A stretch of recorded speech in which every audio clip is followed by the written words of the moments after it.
గుండ్రంగా ఉన్న రాయిని చూడండి. పర్వతం నుంచి పడిపోతుంది, ఎన్నో దెబ్బలు తింటుంది, జలం యొక్క ప్రవాహంలో ప్రయాణిస్తూ ఉంటుంది. ఆ తర్వాత అది శాలిగ్రామంగా మారుతుంది.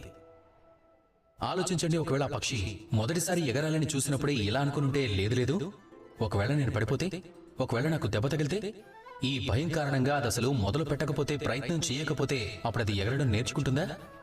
అస్సలు నేర్చుకోలేదు. ఇదే మనము నేర్చుకోవాలి, మొదలు పెట్టడం. ఇది చాలా అవసరం. ఏదైనా మొదలు పెట్టినప్పుడు భయం వేస్తుంది, కానీ ఇది చేయకపోతే జీవితంలో ఎప్పుడు ముందుకు వెళ్ళలేరు. ఎవరికి తెలుసు, మీరు మొదలుపెట్టిన తర్వాత పడిపోతారేమో, మళ్ళీ పడిపోతారేమో.